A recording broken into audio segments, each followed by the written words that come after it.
আসসালামু আলাইকুম প্রিয় দর্শকবৃন্দ। আমার সাইটে দিয়ে একজন মেসাবর ছবি দেখতে পাইতেরা। আর এই মেসাবে আল্লামা বাস স্ট্যান্ডে হুজুর ডে 2-3টা প্রশ্ন করছেন। তাই যে 2-3টা প্রশ্ন করছেন, এই 2-3টার উত্তর বাস স্ট্যান্ডে হুজুরে দেওয়া লাগতো না, আল্লামা সারিমুল হক সাহেবে দেওয়া লাগতো না। তান এই 2-3টার প্রশ্নের উত্তর প্লাস আমি দিব। সারিমুল হক সাহেবের খেদমত আমি অনুরোধ করব, আপনি যেটা বাংলাদেশের ভারতের অন্যতম একটা রাজ্য আসামের মধ্যে শুরু করছেন, এটা আপনাকে আমি জিজ্ঞাসা করব যে আল্লাহর নবী সাল্লাল্লাহু আলাইহি ওয়াসাল্লামের জন্মস্থান কি আসাম না মক্কা শরীফ? যদি মক্কা শরীফ হয়, এইরকম রেলি কি মক্কা শরীফে আছে? এইরকম রেলি কি সৌদি আরবে আছে? এইরকম রেলি কি এইরকম মিশন কি মদিনা শরীফে আছে? তাইফের মধ্যে আছে? আরবের কোনো এক জেলার মধ্যে এরকম আছে? যদি নাই, তাহলে আপনি এগুলো কোথায় থেকে পান? আমি জানি না তাই কত বড় আলিম, কত বড় একজন মেসাব। যদি তার কোরআন হাদিসের জ্ঞান থাকতো তাহলে এই ধরনের প্রশ্ন করল না অনেক। তো তানোর প্রশ্ন বাস স্ট্যান্ডে হুজুরে দেওয়া লাগতো না। তানোর প্রশ্নের উত্তর আমি নিজে দিব, তানোর প্রশ্নের উত্তর। তানোর 1 নম্বর প্রশ্ন, 1 নম্বর প্রশ্ন করছেন যে আপনি বাস স্ট্যান্ডে হুজুরে বাংলাদেশের পরিবেশ আনিয়া আসামও আরম্ভ করে দিছেন। 2 নম্বর প্রশ্ন করছেন যে বিশ্বনবী সাল্লাল্লাহু আলাইহি ওয়াসাল্লামর জন্মস্থান মক্কায় নিনা আসামে। 3 নম্বর প্রশ্ন করছেন আপনি যে ঈদে মিলাদুন্নবী জশ্নে জুলুস পালন করেন, রেলি দেন, এটা আপনি খানো খাইলা? এটা তো আরবও নাই, এটা তো মক্কাতো নাই, বাইরের কোনো দেশও নাই, এটা নয়াভাবে আবিষ্কার করলা। তে তান এই 2-3টার প্রশ্নের উত্তর আমি দিব। এখন যদি তানরে আমি প্রশ্ন করি, ও হুজুর, আপনারা যে বর্তমানে প্রচলিত যেভাবে তবলিগ জমাত চলের, এই তবলিগ জমাত আরবর কোনো দেশও আসেনি, মাত জমাইয়া হইল গে ওখান।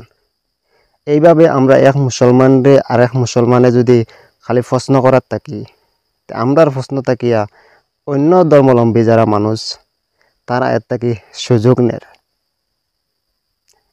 তারা সুযোগ নের। আর আপনি আমার এই মেসাবে প্রশ্ন করছেন যে বিশ্বনবী সাল্লাল্লাহু আলাইহি ওয়াসাল্লামর জন্মস্থান মক্কায় নিনা আসামে। আপনি ওখানে জানেন না নি বিশ্বনবী সাল্লাল্লাহু আলাইহি ওয়াসাল্লামর জন্মস্থান মক্কায়? তার 3 নম্বর প্রশ্ন কইছেন যে এই ধরনের যে র্যালি, এই র্যালি আরবর কোনো দেশও আসেনি। তানরে আমি 2-3টা ক্লিপ দেখাইমু, ভিডিও ক্লিপ দেখাইমু। একটা আরবর মদিনা শরীফের একটা ক্লিপ দেখাইমু, আর অন্য জায়গার আর একটা ক্লিপ দেখাইমু, 2টা ক্লিপ দেখাইমু।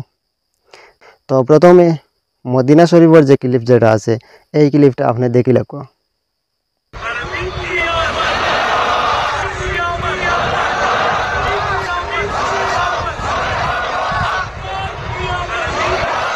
তো দেখছেন এই ক্লিপটা হইল গিয়া মদিনা শরীফও জশ্নে জুলুস ঈদে মিলাদুন্নবী সাল্লাল্লাহু আলাইহি সাল্লামর পালিত হয়। 2 নম্বর ক্লিপ ওটাও দেখি লাগো। लाखों की तादाद में यहाँ रोड पर रोज मुस्तफा मना रहे हैं, मना रहे हैं। তো নিশ্চয় 2 নম্বর ক্লিপ দেখতে পাইছেন কিভাবে একটা শান্তিপূর্ণভাবে তারা ঈদে মিলাদুন্নবী নবীজির জন্মদিবস পালন করছেন।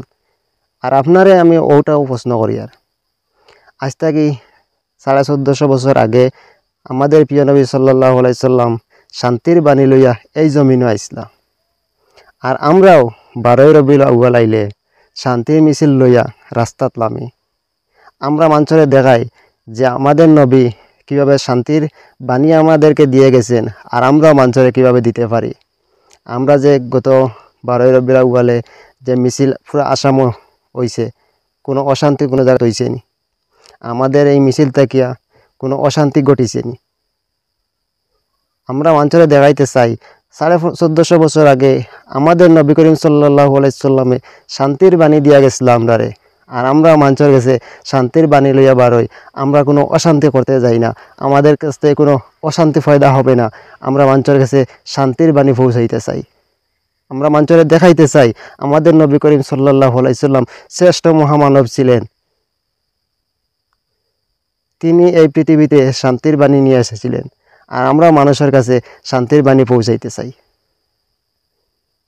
তো প্রিয় ভাই বন্ধু সকল, ভিডিওটা শেয়ার মারবা।